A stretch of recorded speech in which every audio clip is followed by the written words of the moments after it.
আমরা যদি ক্যারিয়ারের অর্থটা ধরি কোন একটা জার্নি বা রেস, তো জার্নি বা রেসের একটি স্টার্টিং পয়েন্ট থাকে এবং একটা এন্ডিং পয়েন্ট থাকে। এখন কে কে বলতে পারবেন যে আসলে আমাদের এই স্টার্টিং পয়েন্টটা কোথায়? দেখি, হ্যাঁ একজন বলেন দেখি। হ্যাঁ বলুন। জন্ম থেকে। ওকে, এটার সাথে কারো ডিফারেন্স দ্বিমত আছে? সবাই একমত, জন্ম থেকে আমাদের স্টার্টিং পয়েন্ট।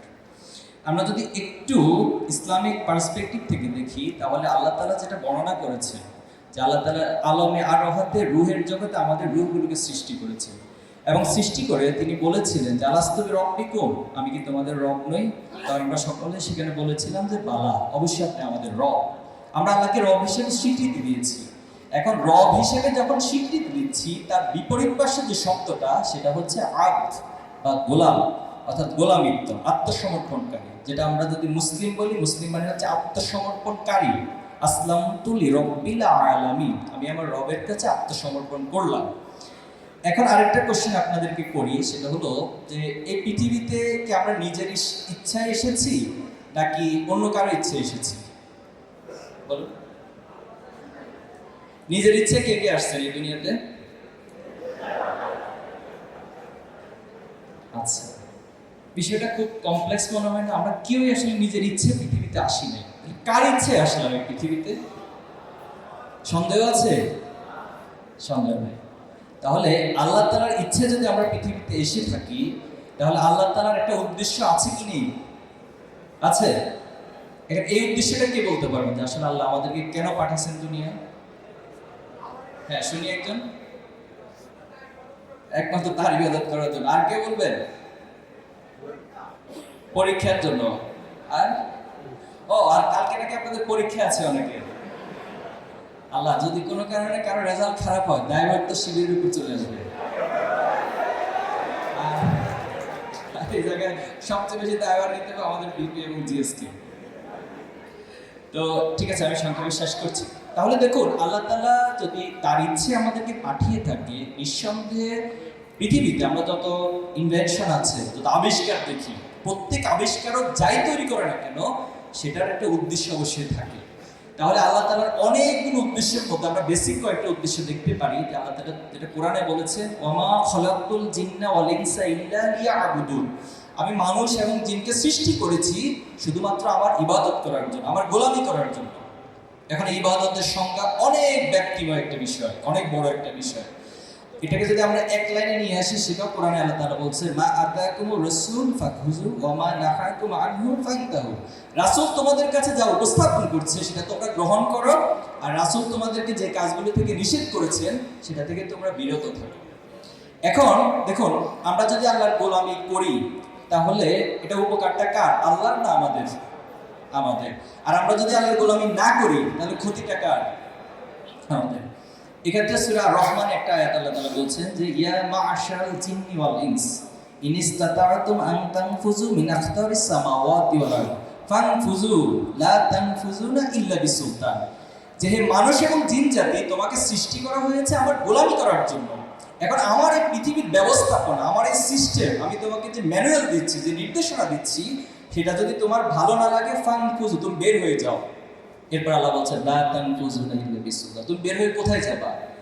এই পৃথিবীতে যদি আপনাকে ঢাকা বিশ্ববিদ্যালয় থেকে বের করে দেয়, আপনি তো চিটং গিয়ে ভর্তি হবেন। চিটং থেকে বের করে দিলে রাজশাহী ভর্তি হবেন। বাংলাদেশ থেকে বের করে দিলে ইন্ডিয়া অথবা অন্য কোথাও যাবেন। কিন্তু আল্লাহর রাজত্ব থেকে বের হয়ে কোথায় যাবেন? পৃথিবী থেকে ছেড়ে দিয়ে যদি আপনি চাঁদে যান, চাঁদটা কার? সন্দেহ আছে? আপনি মঙ্গল গ্রহে বলবেন যে আমি মঙ্গল গ্রহে চলে যাব। এই ব্যবসা বাণিজ্য ভালো লাগে না, এত উদ্যোক্তা, এগুলো সব বাদ, এত পড়াশোনা। মাঝখানে আপনারা ডাকসু ইলেকশনের সময় সম্ভবত সাদিক জ্ঞান ব্যাগ একদম বলতেছেন যে বিজনেসটা এত পড়াশোনা একটু কমানোর সুযোগ আছে কিনা, ভিডিওটা দেখছিলাম আমি। তো এ জাতীয় কিছু বিষয়, তো সবকিছু ছেড়ে দিয়ে যদি আপনি মঙ্গল গ্রহে চলে যান, সেই মঙ্গল গ্রহটা কার? নিঃসন্দেহে আল্লাহ। তাহলে লিল্লাহি মুলকুস সামাওয়াতি ওয়াল আরদ, আসমান ও জমিনে যা কিছু আছে সবকিছু আল্লাহ তাআলার জন্য। তাহলে এখন আমরা যে আল্লাহর গোলামের জন্য সৃষ্টি করা হয়েছে, এই গোলামের যে নির্দেশনা, এটা আপনাকে কোরআন থেকে নিতে হবে, আল্লাহ রাসূলের সুন্নাহ থেকে নিতে হবে। যালিকাল কিতাবু লা রাইবা ফীহি, সেই কোরআন থেকে আপনাকে করতে হবে। একটু জানতে চাই, আপনাদের নিজেদের কাছে কোরআন সংরক্ষিত আছে কার কার? একটা কোরআন অর্থ সহ হোক অথবা অর্থ ছাড়া হোক, ইংলিশ হোক, ম্যাক্সিমামের কাছে আছে। ধন্যবাদ আপনাদেরকে। যাদের কাছে নাই আমি ফরাদ থেকে অনুরোধ করব একটু যাদের কাছে নেই পৌঁছানোর ব্যবস্থা করবো ইনশাআল্লাহ। এখন আসেন আমি সেকেন্ড যে বিষয়টা আপনাদেরকে বলতে চাই যে আপনারা তো দুনিয়ার অনেক ব্যবসার কথা আজকে আলোচনা হয়েছে। আমরা কোরআনের একটা আয়াতকে যদি একটু সামনে রাখি, আল্লাহ তাআলা নিজে আমাদেরকে একটা ব্যবসায় অফার করছেন। সূরা সফের 10 নম্বর আয়াত, ইয়া আইয়ুহাল্লাযীনা আমানু হাল আদুল্লুকুম আলা তিজারা। তিজারা মানে হচ্ছে বিজনেস, চুক্তি, এটা আদান প্রদান হবে কোনো কিছু। এখন এটার কাজ কি? এটার কাজ হচ্ছে তুনজিকুম মিন আযাবিন আলীম, তোমাদেরকে জাহান্নামের কঠিন আযাব থেকে এই ব্যবসাটা মুক্তি দিবে। এখন তোমাদের করণীয় কি? ব্যবসার জন্য করণীয় কি? করণীয় হচ্ছে তুমিনুনা বিল্লাহি ওয়া রাসূলিহি ওয়া তুজাহিদুনা ফি সাবিলিল্লাহি বিআমওয়ালিকুম ওয়া আনফুসিকুম।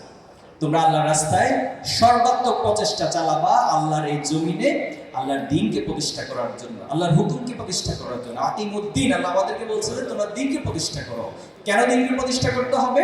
আমরা দেখেছি পৃথিবীতে যত মানবীয় মতবাদ এসেছে তারা একটা গোলক ধাঁধা নিয়ে পৃথিবীবাসীর কাছে উপস্থাপিত হয়। এরপর দেখা যায় যে তাদের হাত ধরে সেই গোলক ধাঁধার মতবাদ তারাই আবার নষ্ট করে, তারাই ভঙ্গ করে, তারা আবার নতুন আরেকটা মতবাদ নিয়ে আসে। তারা বলে যে আগে যা ছিল সব ভুল ছিল, নতুন করে আরেকটা মতবাদ নিয়ে আসা হয়। এরপরে পৃথিবীতে যদি আজকে দেখি যে পশ্চিমা যে সভ্যতা, তারা আমাদেরকে সভ্যতা শিখায়, তারা আমাদেরকে জ্ঞান বিজ্ঞানের উৎকর্ষতা শিখায়, তারা আমাদেরকে মানবতার সকল সবকগুলো শেষে আমাদেরকে দেয়। হিউজ পরিমাণ মানবাধিকার সংগঠন তারা তৈরি করেছে। অথচ আমরা চাক্ষুষ দেখছি যে পৃথিবীতে মানবাধিকার যদি লঙ্ঘন হয় সবচেয়ে বেশি তাদের হাত ধরে হচ্ছে। আজকে যদি তাকান নির্মম যে হত্যাকাণ্ড হচ্ছে, এর জন্য কারা দায়ী? এজন্য তো কোনো মুসলিম কান্ট্রি দায়ী নয়, এজন্য তো যারা সভ্যতার ধারক বাহক, মানবতার ধারক বাহক তারা দায়ী। এজন্যই আল্লাহর পক্ষ থেকে আল্লাহ রাসূলকে যে দ্বীন সহকারে পাঠানো হয়েছে, হুয়াল্লাযী আরসালা রাসূলাহু বিল হুদা ওয়া দীনিল হক লিইয়ুযহিরাহু আলা দীনি কুল্লি। সকল মতাদর্শের মানবীয় মতাদর্শ মানুষকে আলটিমেট শান্তি দিতে পারে না, বরং সেখানে জাহিলিয়াত একটা সমাজকে আল্লাহ রাসূল সাল্লাল্লাহু আলাইহি ওয়াসাল্লাম সে দ্বীনে হক সহকারে এমন ভাবে প্রতিষ্ঠিত করেছেন, সেটা সত্যিকার অর্থে একটা ন্যায় এবং ইনসাফের সমাজ হয়েছে, একটা বৈষম্যহীন সমাজ হয়েছে। সেখানে বৈষম্যহীন সমাজ ব্যবস্থার জন্য কাউকে আন্দোলন করতে হয় না, সেখানে বৈষম্যহীন সমাজ ব্যবস্থার জন্য আবু সাঈদদেরকে জীবন দিতে হয় না, বরং সেখানে অটোমেটিকলি আল্লাহর পক্ষ থেকে পাঠানো যে ইনসাফ, সেই ইনসাফ প্রতিষ্ঠিত হয়। এখন আসেন, আমরা যদি এই ব্যবসা করতে চাই তাহলে আমাদেরকে আল্লাহর প্রতি ঈমান আনয়ন করতে হবে এবং সর্বাত্মক প্রচেষ্টা চালাতে হবে। আর এর মধ্যে আল্লাহ তাআলার পক্ষ থেকে ঘোষণা হচ্ছে আল্লাহ আমাদেরকে জাহান্নাম থেকে মুক্তি দিবেন। আমরা জাহান্নাম থেকে মুক্তি চাই? জান্নাতে যেতে চাই? জান্নাতে যদি যেতে চাই তাহলে আল্লাহর নির্ধারিত যে বিধান সেটা আমাদেরকে পালন করতে হবে। আমি সর্বশেষ পয়েন্ট বলে শেষ করছি। দেখুন, ঢাকা বিশ্ববিদ্যালয়ে আপনারা বিজনেস স্টাডিজ যে ফ্যাকাল্টি এখানে চান্স পেয়েছেন, নিঃসন্দেহে এটা অনেক স্বপ্নের একটি জায়গা, অনেক শিক্ষার্থীর কাছে স্বপ্নের জায়গা। এই স্বপ্নের জায়গাতে আপনারা এসেছেন, এজন্য আল্লাহর কাছে অবশ্যই আপনারা শুকরিয়া আদায় করেছেন। আল্লাহ নীতিমালা হচ্ছে আপনি যত বেশি আল্লাহর শুকরিয়া আদায় করবেন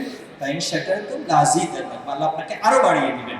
কিন্তু কোনো কারণে আপনার মধ্যে যদি অহংকার তৈরি হয়, পৃথিবীতে আপনি বিশ্লেষণ করে দেখবেন যত ক্ষমতাশালী ছিল, যত বিত্তশালী ছিল, তাদের পতনের অন্যতম একটা কারণ ছিল তার একটা পর্যায়ে অহংকারী হয়ে উঠেছে। তারা মনে করেছে পৃথিবীতে যা কিছু সবটা আমার মধ্য দিয়ে হয়েছে, আমার যোগ্যতা দিয়ে হয়েছে। আপনার যোগ্যতার পাশাপাশি আপনাকে এটা বিশ্বাস করতে হবে যে আল্লাহ তাআলা চেয়েছেন দেখেই আপনি অর্জনগুলো করতে পেরেছেন। আর এক্ষেত্রে আল্লাহর প্রতি যত শুকরিয়া আদায় করবেন আল্লাহ আপনাকে আরো বাড়িয়ে দিবেন। আমার পয়েন্টটা হচ্ছে যারা ভালো তাদেরকে সব ক্ষেত্রে ভালো হতে হয়। আপনি সাপোজ খুব ভালো একজন ছাত্র, কিন্তু আপনার বাবা মায়ের কাছে সন্তানের ক্রাইটেরিয়া থেকে যখন বিশ্লেষণ করা হবে তখন আপনি হচ্ছে সবচেয়ে খারাপ একজন সন্তান, তাহলে কি দিন শেষে আপনাকে আমরা ভালো বলতে পারবো? পারবো না।